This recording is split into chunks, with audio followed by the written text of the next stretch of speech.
Hi all, welcome to Competitive Cracker. I am Avarna Santosh. നമ്മൾ sector എക്കണോമിക്സിന്റെ കുറച്ച് PYQs ആണ് നോക്കാൻ പോകുന്നത്. അതിൽ യൂണിറ്റ് 3 അതായത് നമ്മുടെ ക്വാണ്ടിറ്റേറ്റീവ് മെത്തേഡ്സ് ഉണ്ടല്ലോ, അത് എല്ലാവർക്കും കുറച്ച് ടഫ് ആയിട്ട് ഫീൽ ചെയ്യില്ലേ. പക്ഷെ അതിനകത്ത് നമുക്ക് സാധാരണഗതിയിൽ ചോദിക്കുന്നതിൽ റിപ്പീറ്റഡ് പാറ്റേൺസ് ഉണ്ട്. സ്ഥിരമായ കുറച്ച് ചോദ്യങ്ങളാണ്, അല്ലെങ്കിൽ സ്ഥിരമായ ഒരു ഏരിയസിൽ നിന്നാണ് ഒരു ക്വസ്റ്റ്യൻ ചോദിക്കുന്നത്. അപ്പോൾ ഏതൊക്കെയാണ് അതെന്ന് മനസ്സിലാക്കി കഴിഞ്ഞാൽ ഷുവർ ആയിട്ട് നിങ്ങൾക്ക് ആ ഒരു യൂണിറ്റ് 3നെ പറ്റിയിട്ടുള്ള പേടി മാർക്ക് കിട്ടും അല്ലേ. അപ്പോൾ നമുക്ക് അങ്ങനത്തെ ക്വസ്റ്റ്യൻസ് ആണ് ഇന്ന് ഡിസ്കസ് ചെയ്യാൻ പോണേ. എല്ലാം നമ്മുടെ റീസെന്റ് PYQs ആണ് കേട്ടോ, 2025. ആദ്യ ചോദ്യം എന്താ ചോദിച്ചിരിക്കുന്നത്? If arithmetic mean is 30 and standard deviation is 6, the value of coefficient of variation will be. Coefficient variation എന്താണെന്നാണ്, ഈ ഒരു ഇക്വേഷൻ എന്താണെന്ന് അറിഞ്ഞു കഴിഞ്ഞാൽ സുഖമായിട്ട് ഈ ഒരു ക്വസ്റ്റിൻ്റെ ആൻസർ നമുക്ക് എഴുതാം അല്ലേ. അപ്പോൾ എന്താണ് കോഎഫിഷ്യന്റ് വേരിയേഷൻ്റെ ഇക്വേഷൻ എന്തായിരിക്കും വരുന്നത്? CV equals standard deviation by mean into 100. Okay, sigma by mu into 100 എന്നാണ് നമ്മുടെ ഇക്വേഷൻ വരുന്നത് കേട്ടോ. അപ്പോൾ ഡയറക്റ്റ് അല്ലേ, എത്രയാണ് സ്റ്റാൻഡേർഡ് ഡീവിയേഷൻ? 6, മീൻ എത്രയാണ്? 30 ഇൻറ്റു 100. ഇത് സോൾവ് ചെയ്യാൻ സിമ്പിൾ അല്ലേ. 60/3 എന്ന് പറഞ്ഞാൽ എത്ര വരും? 20. നമ്മുടെ ഓപ്ഷനിൽ 20 എപ്പോഴാണ് വരുന്നത്? ദാ ഓപ്ഷൻ സി ആണ് ആൻസർ. ക്ലിയർ അല്ലേ? സിമ്പിൾ ക്വസ്റ്റ്യൻ അല്ലേ. നമ്മളോട് എന്താ ചോദിച്ചിരിക്കുന്നത്? കോഎഫിഷ്യന്റ് ഓഫ് വേരിയേഷൻ കാണാനാണ്. മീനും തന്നിട്ടുണ്ട്, സ്റ്റാൻഡേർഡ് ഡീവിയേഷനും തന്നിട്ടുണ്ട്. അതായത് ആ ഇക്വേഷനിലുള്ള 2 ഘടകവും തന്നിട്ടുണ്ട്. പിന്നെ എന്താ സബ്സ്റ്റിറ്റ്യൂട്ട് ചെയ്താൽ പോരെ. നമ്മുടെ അതിന് നിങ്ങൾ എന്തറിഞ്ഞിരിക്കണം? കോഎഫിഷ്യന്റ് ഓഫ് വേരിയേഷന്റെ ഇക്വേഷൻ അറിഞ്ഞിരിക്കണം. എന്താണ് നമ്മുടെ ഇക്വേഷൻ വരുന്നത്? Standard deviation divided by mean into 100. Clear അല്ലേ? എന്താണ് നമ്മുടെ ഇക്വേഷൻ വരുന്നത്? Standard deviation divided by mean into 100. Okay, അപ്പോൾ അടുത്ത ക്വസ്റ്റിലേക്ക് പോയാലോ. നമ്മുടെ ആൻസർ അപ്പോൾ എന്താ വരുന്നത്? ഓപ്ഷൻ സി ആണ് നമ്മുടെ ആൻസർ വരുന്നത് കേട്ടോ. അടുത്ത question, consider demand function Q equals 30 minus 3P minus P square എന്ന് പറഞ്ഞ് നമുക്കൊരു ഡിമാൻഡ് ഫംഗ്ഷൻ തന്നിട്ടുണ്ട്. പ്രൈസ് ഇലാസിറ്റി ഓഫ് ഡിമാൻഡ് കാണാനാണ് പറഞ്ഞിരിക്കുന്നത്. എന്ത് കാണാനാണ് നമ്മളോട് പറഞ്ഞിരിക്കുന്നത്? Price elasticity of demand when price equal to 3. P 3 ആയിരിക്കുമ്പോൾ പ്രൈസ് ഇലാസിറ്റി എത്ര ആയിരിക്കും എന്ന് നമ്മളോട് ചോദിച്ചിരിക്കുന്നത് അല്ലേ. അപ്പോൾ നമുക്ക് എന്താ കാണാൻ പറഞ്ഞിരിക്കുന്നത്? Price elasticity. Price elasticity equation അറിഞ്ഞത് നമുക്ക് സിമ്പിൾ ആയിട്ട് കാണാം. എന്താണ് price elasticity of demand equation? Elasticity of demand എന്ന് പറയുന്നത്, ഒരു second, yes, elasticity of demand equation എന്താ പറയുന്നത്? ഡെൽറ്റ ഓ, അവിടെ എഴുതാൻ പറ്റത്തില്ല, നമുക്ക് ഇവിടെ എഴുതാം equation. Elasticity of demand equals dQ by dP into P by Q. ഇതാണ് നമ്മുടെ എന്താ ഇലാസിറ്റി ഓഫ് ഡിമാൻഡിന്റെ ഇക്വേഷൻ. എന്താണ്? ഡെറിവേറ്റീവ് എടുക്കുക, dQ by dP into P by Q ആണ് നമ്മുടെ പ്രൈസ് ഇലാസിറ്റി ഇക്വേഷൻ എന്ന് പറഞ്ഞാൽ. ശരിക്കും എന്താ? Delta Q by delta P into P by Q തന്നെയല്ലേ. ആ സ്ഥാനത്തിന്റെ ഈ ഡെൽറ്റയ്ക്ക് വരെ നമ്മൾ എന്ത് കൊടുത്തു? ഡെറിവേറ്റീവ് കൊടുത്തു. അതായത് നമ്മുടെ ഡെറിവേറ്റീവ് ഓഫ് Q കാണുന്നു വിത്ത് റെസ്പെക്ട് ടു നമ്മുടെ P പ്രൈസിൽ വെച്ചിട്ടോ. അതാണ് ഇവിടെ പറയുന്നത്. അപ്പൊ നമ്മുടെ ഇക്വേഷൻ എന്താണ്? ഇലാസിറ്റി ഓഫ് ഡിമാൻഡ് എന്ന് പറയുമ്പോൾ, അല്ലെങ്കിൽ പ്രൈസ് ഇലാസിറ്റി എന്ന് പറയുമ്പോൾ എന്തായിരിക്കും? dQ by dP into P by Q. ഇതിൽ P തന്നിട്ടുണ്ട്, P 3 എന്ന് തന്നിട്ടുണ്ട്. ഇനി നമുക്ക് എന്താ നമുക്ക് കാണേണ്ടത് Q കണ്ടുപിടിക്കണം. Q കാണാൻ എന്താ ചെയ്യേണ്ടത്? P ഓൾറെഡി തന്നിട്ടുണ്ട്, ഇതിൻ്റെ അകത്ത് സബ്സ്റ്റിറ്റ്യൂട്ട് ചെയ്താൽ മതി. പിന്നെ എന്താ ഡെറിവേറ്റീവ് ആണ്. ആദ്യം നമുക്ക് അത് കണ്ടാലോ. എന്താ ചോദിച്ചിരിക്കുന്നത്? dQ ബൈ dP ആണ് നമുക്ക് കാണേണ്ടത്. ഓക്കെ, അതായത് എന്തിന്റെ ഡെറിവേറ്റീവ് എടുക്കണ്ടേ? Derivative of 30 minus 3P minus P square by derivative of P. ഇതാണ് നമുക്ക് കാണേണ്ടത്. ഓക്കെ, അപ്പൊ നോക്കിക്കേ, ഡെറിവേറ്റീവ് എടുക്കാൻ സിമ്പിൾ അല്ലേ. എന്താ ഡെറിവേറ്റീവ് വരുന്നത്? ഇതിന്റെ ഡെറിവേറ്റീവ് എത്രയായിരിക്കും? 30ന്റെ ഡെറിവേറ്റീവ് എന്തായിരിക്കും? അതൊരു നമ്പർ അല്ലേ, അത് പോകുന്നു. മൈനസ് P അല്ലെങ്കിൽ 3P ആണല്ലേ വരുന്നത്. അപ്പൊ പിന്നെ എന്താ? -3 ആയിരിക്കും. മൈനസ് P സ്ക്വയറിന്റെ എന്താ വരുന്നത്? -2P ആയിരിക്കും. ഡെറിവേറ്റീവ് കാണാൻ നിങ്ങൾക്ക് അറിയുമെന്ന് ഞാൻ വിശ്വസിക്കുന്നു. അപ്പൊ നമ്മുടെ ഡെറിവേറ്റീവ് എന്താ? -3 എങ്ങനെ വന്നത്? കാരണം എന്താ? ഇവിടെ P ഉള്ളത് എന്താ? P പോകൂല, ഡെറിവേറ്റീവ് 1 ആയതുകൊണ്ട്. പിന്നെ എന്താ? P സ്ക്വയറിന്റെ ഡെറിവേറ്റീവ് എന്തായിരിക്കും? 2P ആയിരിക്കും. ഇവിടെ മൈനസ് ഉള്ളത് മൈനസ്. ഇനി എന്താ? Pയുടെ വാല്യൂ തന്നിട്ടുണ്ട്, സബ്സ്റ്റിറ്റ്യൂട്ട് ചെയ്താൽ മതി. അറ്റ് P ഈക്വൽ ടു 3 ഇതിന്റെ വാല്യൂ എങ്ങനെയായിരിക്കും? -3 മൈനസ് 2 ഇൻറ്റു 3. എത്ര വരെയാ? -3 മൈനസ് 6. രണ്ടിടത്തും മൈനസ് ആയതുകൊണ്ട് എന്താ സംഭവിക്കുക? ആഡ് ചെയ്തിട്ട് മൈനസ് അല്ലെങ്കിൽ നെഗറ്റീവ് സിമ്പിൾ ഇട്ട് കൊടുക്കുക. 6 3 9. ഓക്കെ, നമുക്ക് വാല്യൂ കിട്ടി. dP ബൈ dQ എന്ന് പറഞ്ഞാൽ എത്രയാണ്? -9 എന്ന് നമുക്ക് കിട്ടി. ഇനി എന്താ കാണണ്ടേ? Q കാണണം. Q കാണാൻ എന്താ ചെയ്യുക? Qന് നമ്മൾ നേരെ സബ്സ്റ്റിറ്റ്യൂട്ട് ചെയ്ത് കൊടുക്കുക. Pയുടെ value 30 minus 3 into 3 minus 3 square. 30 minus 9 minus 9. 30 minus 18 വരും. ഓക്കെ, അത് എത്ര വരും? 12 അല്ലേ വരുന്നത്. ഇത് നിങ്ങൾ ഇപ്പോൾ 9 ഒക്കെ വരുമ്പോഴേക്കും നമുക്കൊന്ന് ചെയ്ത് നോക്കാം. 30 18 2 പോയ 12. യെസ്, ഇങ്ങനത്തെ ചോദ്യങ്ങൾ വരുമ്പോൾ ഇപ്പോൾ 2 മൈനസ് വരില്ലേ, ഇങ്ങനെ മൈനസ് വരുമ്പോഴത്തേക്കും ഇവിടെ 30 കുറച്ച് അങ്ങനെ പോകണമെങ്കിലും ഏറ്റവും നല്ലത്. ഓക്കെ, ഇതുപോലെ 2 മൈനസ് അടുപ്പിച്ച് വരുമ്പോൾ എന്താണ്, 2 മൈനസ് കണ്ടില്ലേ, ഇവിടെ ഇങ്ങനെ 2 മൈനസ് അടുപ്പിച്ചല്ലേ വരുന്നത്. അപ്പോൾ നിങ്ങൾ എന്ത് ചെയ്യണം എന്നറിയോ, ഇത് ഈ 2 നമ്പറും ആഡ് ചെയ്യുക. എന്താ ചെയ്യേണ്ടത്, ഈ 2 നമ്പറും ആഡ് ചെയ്തിട്ട് നെഗറ്റീവ് സിമ്പിൾ ഇട്ട് കൊടുക്കുക. ഞാൻ എപ്പോഴും പണ്ടോട്ട് അങ്ങനെ ചെയ്യല, ഇല്ലെങ്കിൽ നമുക്ക് ഭയങ്കര കൺഫ്യൂസ് ആയി തെറ്റാൻ സാധ്യതയുണ്ട്. ഇതുപോലെ ഒത്തിരി മൈനസ് വരുമ്പോൾ എന്താ ചെയ്യേണ്ടത്, ഈ 2 നമ്പേഴ്സ് ആഡ് ചെയ്യുക. ആഡ് ചെയ്തിട്ട് ആ നെഗറ്റീവ് സിമ്പിൾ അങ്ങ് ഇട്ട് കൊടുത്താൽ മതി. ക്ലിയർ അല്ലേ? ഞാൻ പറഞ്ഞത് ഇവിടെ രണ്ടിടത്തും മൈനസ് വരുമ്പോഴാട്ടോ അങ്ങനെ ചെയ്യണം. പ്ലസ് വരുന്നിടത്ത് ചെയ്യരുത്, പ്ലസ് വരുന്നിടത്ത് കുറയ്ക്കുകയാണ് വേണ്ടത് കേട്ടോ. ആ റിലേഷൻ നെഗറ്റീവും പോസിറ്റീവ് എന്നുള്ള റിലേഷൻ നിങ്ങൾ കൃത്യമായിട്ട് അറിഞ്ഞിരിക്കുക, എങ്കിലേ ഇങ്ങനത്തെ പ്രോബ്ലംസ് ചെയ്യാൻ പറ്റുള്ളൂ കേട്ടോ. അപ്പോൾ എന്താ ഞാൻ പറഞ്ഞേ, ഈ 2 നെഗറ്റീവ് വരുന്നിടത്ത് നിങ്ങൾ എന്താ ചെയ്യേണ്ടത്, ഇവർ രണ്ടുപേരും ആഡ് ചെയ്തിട്ട് മൈനസ് സിമ്പിൾ ഇടുക. അപ്പോൾ നമുക്ക് എത്ര കിട്ടി, Q = 12 എന്ന് കിട്ടി. DQ by DP എന്നുള്ളത് നമുക്ക് 9 കിട്ടി. ആൻഡ് P നമുക്ക് തന്നിട്ടുണ്ട്. ഇനി ഡയറക്റ്റ് ആയിട്ട് നമുക്ക് ആൻസർ ചെയ്യാലോ, സുഖമായിട്ട് നമുക്ക് ആൻസർ ചെയ്യാം. എവിടെ നോക്കട്ടെ, DQ by DP എന്ന് പറഞ്ഞാൽ -9. ആൻഡ് നമ്മളിവിടെ മൈനസ് കൺസിഡർ ചെയ്യില്ല, അത് പോകും കേട്ടോ. എന്നാലും നമുക്ക് എഴുതിയേക്കാം ഇൻറ്റു പ്രൈസ് 3 ക്വാണ്ടിറ്റി 12. ഓക്കെ, അപ്പോൾ ഇതിങ്ങനെ ഡയറക്റ്റ് ചെയ്താൽ ഞാൻ പറഞ്ഞു മൈനസ് നമ്മൾ കൺസിഡർ ചെയ്യില്ല. ആ മൈനസ് നമ്മൾ ഇവിടെ എന്താ ഇങ്ങനെ ഒരു സംഭവം ഇടും കേട്ടോ. അപ്പോൾ മൈനസ് എന്തായാലും പോകും, കാരണം ഇതുപോലെ ഡെറിവേറ്റീവ് വരുമ്പോഴത്തേക്കും നമുക്ക് ഇവിടെ നമ്പേഴ്സ് അല്ല ചോദിച്ചേക്കണമെങ്കിൽ കുഴപ്പമില്ല. അല്ലെങ്കിൽ നമ്മൾ നമ്മുടെ പ്രൈസ് ഇലാസ്റ്റിറ്റി എടുക്കുമ്പോൾ മൈനസ് എടുക്കില്ല കേട്ടോ. 9 3s എത്ര വരും, 9 3s 27/12 വരും. നമുക്ക് ചെയ്ത് നോക്കിയാലോ. 27 12 3 വരുമ്പോഴത്തേക്കും 36 വരും.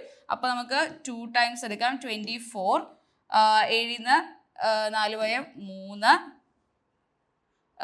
3 വരുമ്പോഴും ശരിയാവില്ല. 0.2 30 24 6 വരും. 6 5 ടൈംസ് അല്ലേ, 2.25 ആണ് നമ്മൾ ആൻസർ വരും. 2.25 ആണ് ആൻസർ വരും. ക്ലിയർ അല്ലേ? എങ്ങനെ ഇത് ചെയ്യേണ്ടത്, നമുക്ക് എന്താ പറഞ്ഞിരിക്കുന്നത്, പ്രൈസ് ഇലാസ്റ്റിറ്റി ഓഫ് ഡിമാൻഡ് ആണ്. Price elasticity of demand equation എന്താ, DQ by DP into P by Q. P നമുക്ക് ഓൾറെഡി ക്വസ്റ്റ്യനിൽ തന്നിട്ടുണ്ട്. ആൻഡ് Q എങ്ങനെ കണ്ടുപിടിക്കാം, ഈ 3ന്റെ അത് സബ്സ്റ്റിറ്റ്യൂട്ട് ചെയ്താൽ സുഖമായിട്ട് കണ്ടുപിടിക്കാൻ പറ്റില്ലേ, അതാണ് നമ്മളിവിടെ ചെയ്തത്. Pനെ സബ്സ്റ്റിറ്റ്യൂട്ട് ചെയ്തു, Qന്റെ വാല്യൂ 12 എന്ന് കിട്ടി. ഇനി ഇവിടെ എന്താ പാടായിട്ട് DQ by DP എന്ന് പറഞ്ഞാൽ എന്താ, അതും സിമ്പിൾ ആണ്. നമ്മളിതാ വിത്ത് റെസ്പെക്ട് ടു P Qന്റെ ഡെറിവേറ്റീവ് നമ്മൾ എടുത്താൽ മതി. എങ്ങനെയാണ് ഡെറിവേറ്റീവ് എടുക്കണേ, 30യുടെ ഡെറിവേറ്റീവ് എന്താ 0 ആണല്ലേ, ഒരു കോൺസ്റ്റന്റിന്റെ ഡെറിവേറ്റീവ് 0 ആണ്. -3P സ്ക്വയർ ഇല്ലാത്തതുകൊണ്ട് എന്താ ഈ Pനെ അവിടെ ക്യാൻസൽ ആയി പോകുന്നു. -P² ഡെറിവേറ്റീവ് എന്താ -2P. അങ്ങനെ നമ്മുടെ വാല്യൂ -9 നമ്മൾ കിട്ടി. ഡയറക്റ്റ് ഇതിൻ്റെ അകത്ത് നമ്മൾ സബ്സ്റ്റിറ്റ്യൂട്ട് ചെയ്ത് കഴിഞ്ഞാൽ നമ്മുടെ ആൻസർ കിട്ടിയില്ലേ, നമുക്ക് എത്ര കിട്ടിയേ 2.25 ആണ്. നോക്കിക്കേ, യെസ് 2.25 എന്ന് പറഞ്ഞൊരു ആൻസർ നമുക്കുണ്ട്. അപ്പോൾ നമുക്ക് ക്ലിയർ അല്ലേ, price elasticity of demand sure short question ആണ്, എല്ലാവരും ഇത് പഠിച്ചിട്ടേ പോവുള്ളൂ. ക്ലിയർ അല്ലേ? അടുത്ത question, the demand curve for a product is given by the equation P = 100 - 2Q, where the P എന്ന് പറഞ്ഞാൽ പ്രൈസ് ആണ്, Q എന്ന് പറഞ്ഞാൽ ക്വാണ്ടിറ്റി ആണ്, മാർക്കറ്റ് പ്രൈസ് എന്ന് പറഞ്ഞാൽ 40 ആണ്. കൺസ്യൂമർ സർപ്ലസ് ആണ് അടുത്ത sure short question. Consumer surplus അല്ലെങ്കിൽ പ്രൊഡ്യൂസർ സർപ്ലസ് എന്ന് പറഞ്ഞാൽ ഉറപ്പായിട്ടും ക്വസ്റ്റ്യൻസ് ചോദിക്കും. അപ്പോൾ നമ്മൾ ഓൾറെഡി കൺസ്യൂമർ സർപ്ലസിനെ ബേസ് ചെയ്ത് ഞാനൊരു വീഡിയോ ചെയ്തിട്ടുണ്ട്, ആ വീഡിയോ എന്തായാലും റെഫർ ചെയ്യുക. ഇത് ചെയ്ത് കഴിഞ്ഞാൽ ഇത് ഫുൾ വീഡിയോ പോകുന്നതുകൊണ്ട് ഞാൻ ജസ്റ്റ് ആ ഇക്വേഷൻ മാത്രം പറഞ്ഞു പോവാം. അപ്പോൾ കൺസ്യൂമർ സർപ്ലസിന്റെ ഇക്വേഷൻ എങ്ങനെയാണ് തന്നെ, consumer surplus equals integral P of X minus P into X ആണ്. ഓക്കെ, ഇവിടെ ഒരു മൈനസ് വരുമ്പോൾ P into X വലിയതൊക്കെ വരുമ്പോഴത്തേക്കും ബ്രാക്കറ്റ്സിലിട്ട് തന്നെ വേണം, എന്നിട്ട് മൈനസിനെ ഉള്ളിലേക്ക് ഇൻഡ്യൂ ചെയ്യണം കേട്ടോ. കൺസ്യൂമർ സർപ്ലസിൽ എല്ലാവരും അതുകൊണ്ട് സ്ഥിരമായിട്ട് കൺസ്യൂമർ സർപ്ലസ് എപ്പോഴും ചെയ്യും, കാരണം സ്റ്റുഡൻസ് എപ്പോഴും തെറ്റിക്കും അല്ലേ. കാരണം ഈ നെഗറ്റീവ് ഇവിടെ കിടക്കുമ്പോൾ ബ്രാക്കറ്റ്സിൻ്റെ ഉള്ളിൽ ഇതിടില്ല. കാരണം ഒരു ഒറ്റ ടൈമൊക്കെ ആണെങ്കിൽ കുഴപ്പമില്ല, വലിയ ടേംസ് വരുമ്പോൾ ഉള്ളിലേക്ക് മൈനസ് ഇൻഡ്യൂ ചെയ്തില്ലെങ്കിൽ ആൻസർ തെറ്റിപ്പോകും കേട്ടോ. അടുത്ത പ്രൊഡ്യൂസർ സർപ്ലസിന്റെ ഇക്വേഷൻ തന്നെ എങ്ങനെയായിരിക്കും, P into X minus integral P of X. Okay, ഈ രണ്ട് ഇക്വേഷൻ പഠിച്ചിരിക്കുക കേട്ടോ. ഇത് പഠിക്കുമ്പോൾ നമ്മൾ എന്തൊക്കെ പഠിക്കണം? ഡെറിവേറ്റീവും ഇൻ്റഗ്രേഷനും അറിഞ്ഞാൽ മാത്രമേ ഈ ഒരു പ്രോബ്ലം ചെയ്യാൻ പറ്റുള്ളൂ. അപ്പോൾ ഡെറിവേഷൻ പഠിക്കുക, അതിനുശേഷം ഇൻ്റഗ്രേഷൻ പഠിച്ചാൽ മാത്രമേ ഈ പ്രോബ്ലം എഴുതാൻ പറ്റുള്ളൂ. അല്ലെങ്കിൽ എന്താ പറയുക, കൺസ്യൂമർ സർപ്ലസ് ഉറപ്പായിട്ടും ചോദിക്കുന്ന ഒരു ക്വസ്റ്റ്യൻ, ഒന്നുകിൽ കൺസ്യൂമർ അല്ലെങ്കിൽ പ്രൊഡ്യൂസർ ഉറപ്പായിട്ടും ചോദിക്കും. അപ്പോൾ ഈ ഒരു ക്വസ്റ്റ്യൻ ആരും സ്കിപ്പ് ചെയ്യാൻ പാടില്ല. ഈ ഒരു ഇക്വേഷനും ഇൻ്റഗ്രേഷനും ഡെറിവേഷനും എന്താണെന്ന് അറിഞ്ഞു കഴിഞ്ഞാൽ സുഖമായിട്ട് ഇത് ചെയ്യാം കേട്ടോ. അപ്പോൾ അടുത്ത ക്വസ്റ്റ്യൻ എന്താ? In a market the demand curve is given by the equation. Demand കർവിൻ്റെ equation QD equals 100 minus 2p എന്ന് തന്നിട്ടുണ്ട്. സപ്ലൈ കർവിൻ്റെ equation QS equal 2p minus 20 എന്ന് തന്നിട്ടുണ്ട്. വേർ QD എന്ന് പറഞ്ഞാൽ ക്വാണ്ടിറ്റി ഡിമാൻഡ്, QS എന്ന് പറഞ്ഞാൽ ക്വാണ്ടിറ്റി സപ്ലൈഡ്. പ്രൈസ് എന്ന് പറയുന്നതാണ് നമ്മുടെ P. Find the market equilibrium price and quantity. എന്താ ചോദിച്ചിരിക്കുന്നത്? മാർക്കറ്റ് ഇക്വിലിബ്രിയം പ്രൈസും ക്വാണ്ടിറ്റിയാണ്. നമുക്ക് എന്ത് തന്നിട്ടുണ്ട്? ക്വാണ്ടിറ്റി ഡിമാൻഡ് ഫംഗ്ഷൻ തന്നിട്ടുണ്ട്, ക്വാണ്ടിറ്റി സപ്ലൈയുടെ ഫംഗ്ഷൻ ചോദിച്ചിട്ട്. എന്താ ചോദിച്ചിരിക്കുന്നത് നമ്മളോട്? മാർക്കറ്റിന്റെ ഇക്വിലിബ്രിയം പ്രൈസ്. അത് സിമ്പിൾ ആണല്ലേ. ഇക്വിലിബ്രിയം പ്രൈസ് കാണേണ്ട ഇക്വേഷൻ എന്താ വരുന്നത്? കാരണം ഇക്വിലിബ്രിയത്തിൽ എന്താ സംഭവം? അവിടെ എന്തായിരിക്കും? ഡിമാൻഡും സപ്ലൈയും ഈക്വൽ ആയിരിക്കും. ക്വാണ്ടിറ്റി ഡിമാൻഡും ക്വാണ്ടിറ്റി സപ്ലൈയും ഈക്വൽ ആവുന്ന പോയിന്റിലല്ലേ നമ്മുടെ ഇക്വിലിബ്രിയം പ്രൈസും ക്വാണ്ടിറ്റിയും തന്നെ അല്ലേ? നോക്കിക്കേ, നമുക്ക് ഇങ്ങനെ ഒരു പോയിന്റ് അല്ലേ, ഡിമാൻഡും സപ്ലൈയും മീറ്റ് ചെയ്യുന്ന ഈ ഒരു പോയിന്റിലാണ് നമ്മുടെ പ്രൈസും അല്ലെ, ഇക്വിലിബ്രിയം പ്രൈസും ഇക്വിലിബ്രിയം ക്വാണ്ടിറ്റിയും തന്നെ. അപ്പോൾ നമ്മുടെ ആ ഒരു പോയിന്റ് മാത്രം എടുത്താൽ മതി. അപ്പോൾ എന്താ ചോദിച്ചാൽ നമുക്ക് ഡിമാൻഡ് സപ്ലൈ ഡയറക്റ്റ് ചെയ്തിട്ടുണ്ട്. അപ്പോൾ എന്താ ചെയ്യുക? ഇക്വേറ്റ് ചെയ്യുക. ആദ്യം 100 അതങ്ങ് എഴുതിയേക്കാം. QD equals QS. എത്ര QD എന്ന് പറഞ്ഞാൽ 100 minus 2p equals 2p minus 20. ഈ മൈനസ് ഉള്ളതിനെ അപ്പുറത്തേക്ക് കൊണ്ടുപോകാം അല്ലേ നമുക്ക്. ഈ -20 ഈക്വൽ 20 ഇപ്പുറത്തേക്ക് വരുമ്പോൾ എന്താവും?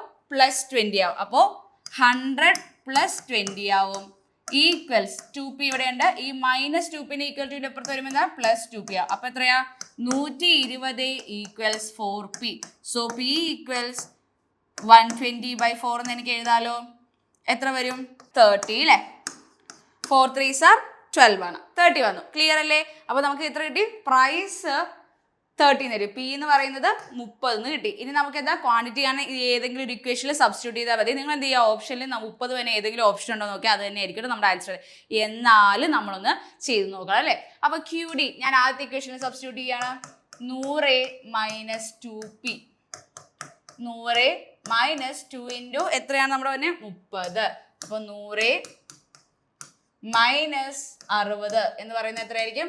40. അപ്പോൾ നമുക്ക് ക്വാണ്ടിറ്റി ഡിമാൻഡ് 40 കിട്ടി. സോ എത്രയായിരിക്കും? പ്രൈസ് 40ഉം Q 40 ആണ്. എന്നാലും ഞാൻ ചെയ്തതിൽ തെറ്റുണ്ടോ എന്ന് അറിയാൻ വേണ്ടി ഞാൻ എന്ത് ചെയ്യുക? ഒന്നുകൂടെ അതിനകത്തും കൂടെ സമയം ഉണ്ടെങ്കിൽ ഉറപ്പായിട്ട് നിങ്ങൾ ഇതിൻ്റെ അകത്തും കൂടെ സബ്സ്റ്റിറ്റ്യൂട്ട് ചെയ്ത് നോക്കുക. സ്പീഡ് ചെയ്യാൻ പറ്റുമെങ്കിൽ. കാരണം നമ്മൾ ചെയ്തത് കറക്റ്റ് ആണെന്നൊന്ന് ഉറപ്പിക്കാൻ വേണ്ടിയിട്ട് QSലും കൂടെ ഒന്ന് സബ്സ്റ്റിറ്റ്യൂട്ട് ചെയ്ത് വെക്കാം. 2p മൈനസ് 20 ആണ്. 2 എന്ന് പറഞ്ഞാൽ എത്രയാണ്? 2 ഇൻറ്റു p 30 മൈനസ് 20.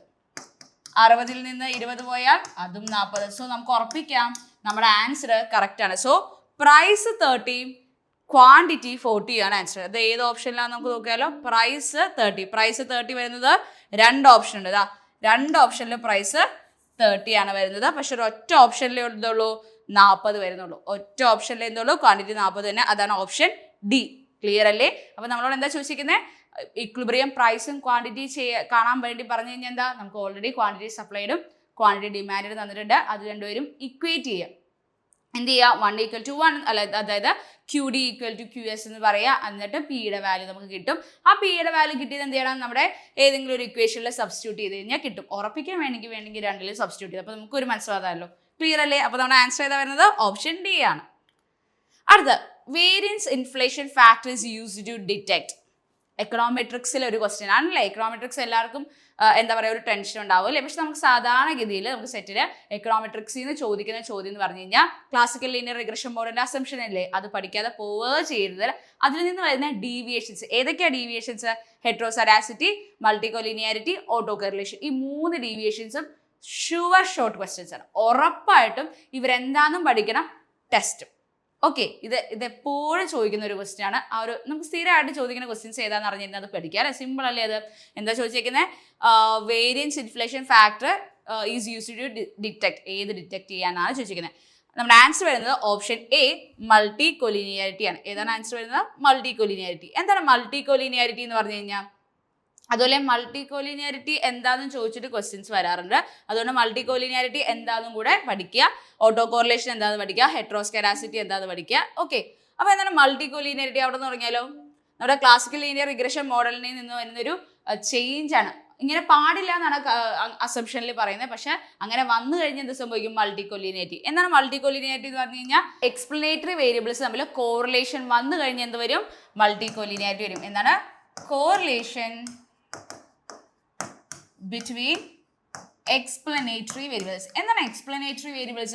എപ്പോഴും നിങ്ങൾ ക്വസ്റ്റ്യൻ പേപ്പറിൽ ഡിപ്പെൻഡന്റ് ഇൻഡിപെൻഡന്റ് മാത്രമല്ല, ഡിപ്പെൻഡന്റും ഇൻഡിപെൻഡന്റ് വേരിയബിൾസിന്, അതായത് നമ്മുടെ യു ഇല്ലേ ഇറർ ടേമിന് പല പേരുകളുണ്ട്. അതിൽ ഇൻഡിപെൻഡന്റ് വേരിയബിളിന്റെ ഒരു പേരാണ് എക്സ്പ്ലനേറ്ററി. ഞാൻ എൻ്റെ സ്റ്റുഡൻസിന് പലപ്പോഴും പല ഇതുപോലെ ഇൻഡിപെൻഡന്റ് വേരിയബിളിന്റെ എല്ലാ പേരുകളും ഡിപ്പെൻഡന്റ് വേരിയബിളിന്റെ എല്ലാ പേരുകളും നമ്മൾ പറഞ്ഞു കൊടുക്കാറുണ്ട്. അപ്പോൾ നിങ്ങൾ ആ പേരുകൾ നോട്ട് ചെയ്യുക. കാരണം ഇൻഡിപെൻഡന്റ് ഡിപ്പെൻഡന്റ് ഡയറക്റ്റ് ചോദിക്കില്ല. ഇതുപോലെ എക്സ്പ്ലനേറ്ററി വേരിയബിൾസ് എന്നും എക്സ്പ്ലെയിൻഡ് വേരിയബിൾസ് എന്നൊക്കെ ആയിരിക്കും ഇവിടെ ചോദിക്കുന്നത്. അപ്പോൾ എന്താണ് മൾട്ടി കോലിനിയാരിറ്റി എന്ന് പറഞ്ഞു കഴിഞ്ഞാൽ എക്സ്പ്ലനേറ്ററി വേരിയബിൾസ് തമ്മിലുള്ള കോറിലേഷൻ ഉണ്ടാവുന്നതാണ്. അങ്ങനെ കോറിലേഷൻ ഉണ്ടാവരുത് എന്നാണ് എന്ത് CLRM പറയുന്നത് കേട്ടോ. അടുത്താണെന്ത്? അപ്പോൾ നമ്മുടെ ആൻസർ വരുന്നത് അതാണ്, വേരിയൻസ് ഇൻഫ്ലേഷൻ ഫാക്ടർ. ഇത് ടെസ്റ്റ് ചെയ്യാൻ വേണ്ടിയിട്ടാണ്. എന്താണ് ഓട്ടോ കോറിലേഷൻ എന്ന് പറഞ്ഞു കഴിഞ്ഞാൽ? ഡിസ്റ്റർബൻസ് ടേമുകൾ തമ്മിൽ കോറിലേഷൻ വരുന്നതിനാണ് എന്ത് പറയുന്നത്? Auto correlation. എന്താണ്? ഡിസ്റ്റർബൻസ് ടേമുകൾ തമ്മിൽ, നമ്മുടെ യു ടേമുകൾ തമ്മിൽ. ഓക്കെ, അതാണ് ഓട്ടോ കോറിലേഷൻ എന്ന് പറഞ്ഞത്. ഹെട്രോസ്കെഡാസിറ്റി എന്ന് പറഞ്ഞാൽ എന്താണ്? വേരിയൻസ് കോൺസ്റ്റന്റ് അല്ലാതെ വരുമ്പോഴാണ് എന്ത് പറയുന്നത്? ഹെട്രോസ്കെഡാസിറ്റി വരുന്നത്. അതായത് ഓരോ ഒബ്സർവേഷൻസിലും വേരിയൻസ് ചേഞ്ച് ചെയ്തുകൊണ്ടേയിരിക്കും. ക്ലിയർ അല്ലേ? എന്താണ്? ഓരോ ഒബ്സർവേഷൻസിലും വേരിയൻസിന്റെ അല്ലെങ്കിൽ ഇറർ ടേം എന്താ വേരി ചെയ്തുകൊണ്ടേയിരിക്കും. ഹോമോസ്കെഡാസിറ്റി എന്ന് പറഞ്ഞാൽ എന്താ? ഈ ഹോമോസ്കെഡാസിറ്റി ആണ് CLRത്തിൽ വേണ്ടത്. അതിൽ നിന്ന് തന്നെ ഡീവിയേഷൻ ആണ് എന്ത് പറയുന്നത്? ഹെട്രോസ്കെഡാസിറ്റി തന്നെ. വേരിയൻസ് കോൺസ്റ്റന്റ് ആയിരിക്കും.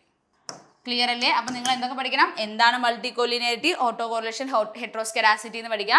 അതുപോലെ തന്നെ അവരുടെ ടെസ്റ്റുകളും പഠിക്കുക. ക്ലിയർ അല്ലേ? ഇനി എന്താ? For any set of positive real numbers relationship between arithmetic and geometric harmonic mean എന്ന് പറഞ്ഞാൽ എപ്പോഴും ഇവരുടെ റിലേഷൻ എന്ന് പറഞ്ഞാൽ എന്താണ്? AM greater than GM greater than HM ആയിരിക്കും. ഒരിക്കലും ഈ ഒരെണ്ണം തിരിഞ്ഞു പോകരുത് കേട്ടോ. ഈ GM ഉം HM ഉം തമ്മിലൊന്നും തിരിഞ്ഞു പോയത്. അങ്ങനെ വന്നാലും അത് തെറ്റാണ്. സോ ആൻസർ ഏതാണ്? ഓപ്ഷൻ B ആണ്. അപ്പോൾ ഈ ഒരു നിങ്ങൾക്ക് ഈ ഒരു കൺസെപ്റ്റ് നമ്മൾ എല്ലാ ക്വസ്റ്റ്യൻസും നമുക്ക് ഡിസ്കസ് ചെയ്യാൻ പറ്റിയില്ല, എന്നാലും ഈ ഒരു ഏരിയയിൽ നിന്നുള്ള മാക്സിമം ക്വസ്റ്റ്യൻസ് നമ്മൾ ഡിസ്കസ് ചെയ്തിട്ടുണ്ട്. അതായത് ഏറ്റവും ഇമ്പോർട്ടൻറ്റ് ഉറപ്പായിട്ടും വരുന്നൊരു ക്വസ്റ്റ്യൻസ് ആണ് നമ്മൾ ഡിസ്കസ് ചെയ്തിട്ടുള്ളത്.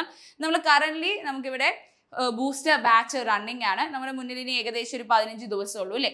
ഈ 15 ദിവസം കൊണ്ട് നമുക്കൊരു അവസാന റാപ്പപ്പ് എന്ന രീതിയിലാണ്. അതായത് 15 ദിവസം കൊണ്ട് 45 മണിക്കൂർ എന്നാണ് പറയുന്നത്. അതായത് ഒരു ദിവസം 3 മണിക്കൂർ ക്ലാസ് ആണ്. 1.5 മണിക്കൂർ ജനറൽ പേപ്പറിനും 1.5 മണിക്കൂർ എക്കണോമിക്സും സബ്ജക്റ്റിനും വേണ്ടിയിട്ടാണ് നമ്മൾ പോകുന്നത്. അപ്പോൾ ബൂസ്റ്റർ ബാച്ചിൽ ജോയിൻ ചെയ്യാൻ ആഗ്രഹിക്കുന്ന എല്ലാവരും നമ്മുടെ നമ്പർ ഇവിടെ കൊടുത്തിട്ടുണ്ട്. കോൺടാക്ട് ചെയ്യുക. 9746455514 ആണ്. നമുക്ക് നിങ്ങളെല്ലാം പഠിച്ചു, എനിക്ക് കുഴപ്പമൊന്നുമില്ല, എന്നാലും ഒന്ന് ഓടിച്ചൊന്ന് നമുക്ക് റിവൈസ് ചെയ്യാൻ വേണ്ടിയിട്ട് നിങ്ങൾക്ക് ഈ ഇത് ഉപകാരപ്പെടും. അപ്പോൾ നമുക്ക് 3 മണിക്കൂർ ക്ലാസ് ആണ് ഒരു ദിവസം വരുന്നത്. എന്തായാലും യൂസ്ഫുൾ ആയിരിക്കും കേട്ടോ. അപ്പോൾ ജോയിൻ ചെയ്യാൻ ആഗ്രഹിക്കുന്ന എല്ലാവരും കോൺടാക്ട് ചെയ്യുക. അതുകൂടാതെ നമുക്കൊരു ഫ്രീ വാട്സപ്പ് ഗ്രൂപ്പും ഉണ്ട്. അവിടെ നമ്മൾ ക്വസ്റ്റ്യൻസ്, നോട്ട്സ് എല്ലാം ഡിസ്കസ് ചെയ്യുന്നതായിരിക്കും. അതുപോലെ തന്നെ പുതിയ അപ്ഡേഷൻസ് ഒക്കെ അറിയിക്കുന്നതായിരിക്കും. അപ്പോൾ എല്ലാവരും ഗ്രൂപ്പിൽ ജോയിൻ ചെയ്യുക. അതിൻ്റെ ഡിസ്ക്രിപ്ഷൻ താഴെ കൊടുത്തിട്ടുണ്ടാവും. അപ്പോൾ ഈ വീഡിയോ നിങ്ങൾക്ക് ഇഷ്ടപ്പെടുന്നു വിചാരിക്കുന്നു. ഇതുപോലുള്ള യൂസ്ഫുൾ വീഡിയോസിന് നമ്മൾ സബ്സ്ക്രൈബ് ചെയ്യുക. വീഡിയോ ഇഷ്ടപ്പെട്ടെങ്കിൽ ലൈക്ക് ചെയ്യുക, ഷെയർ ചെയ്യുക. താങ്ക്